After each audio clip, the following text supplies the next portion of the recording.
What is referred to as a third eye is not necessarily another eye like this, okay? It is not. It is just that, you know, there are, okay. In the pranic system, we talked about the 72,000 nadis. These 72,000 nadis have 114 important junction points in the body. Like, you know, in this building, the electrical systems are running, there are many junction points where major meeting of connections are happening. There are 114 junction points in the body. Generally, these are referred to as chakras. The word chakra literally means a wheel. But these are not in the form of circles or wheels. They always meet in the form of a triangle. The nadis always meet in the form of a triangle. Why? I think, yeah, there is a arranged triangle being used. It is because that is the basic way the nadis meet. They are the chakras, and the whole yogic system depends on what you do with them. So out of this 114, 7 are held as the major junction points. So these are the 7 chakras that everybody is normally talking about. They are located in certain parts of your body. You know something about this, or everybody knows something about it? Okay. These are Mooladhara, Swadhisthana, Manipuraka, Anahata, Vishuddhi, Agna, Sahasrara. Mooladhara means the foundation.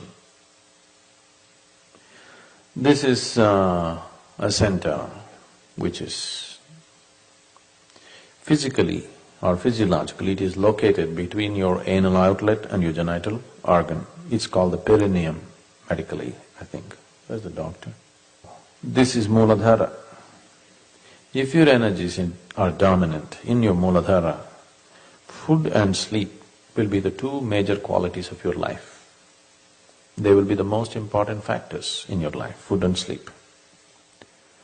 If your energies are dominant in your Swadhisthana, which is located just above your genital organ, here you will be a pleasure seeker. Pleasure does not necessarily mean sex and things like that. You are somebody who wants to enjoy the world. That's dominant in you. So a person who is a pleasure seeker, he lives little more intensely than a person who is living just for food and sleep. Yes? So these are just different levels of intensities of life. As the intensity increases, your ability to experience different dimensions of life moves from one area of life to another. If your energies move into Manipuraka, or if they're more dominant in Manipuraka, you are a doer in the world. You want to do things. Maybe you're a businessman, maybe you're a politician or something where a lot of doing is needed, you know. You are a doer.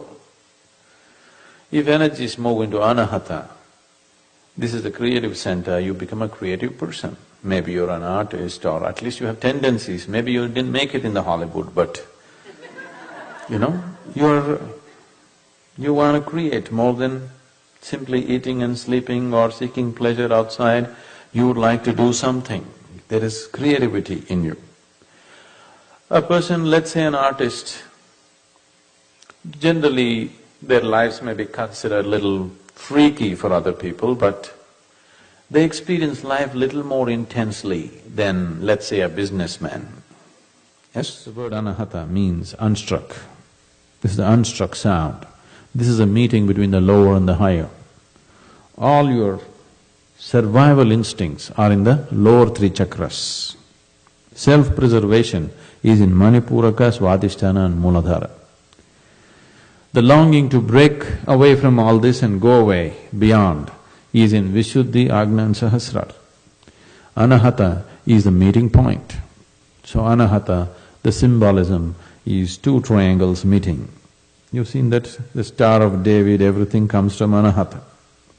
Okay, that is the symbol for Anahata, 2 upward moving and downward moving triangles meeting, because these are 2 different dimensions of life One is catering to self-preservation, another is catering to the longing to go beyond.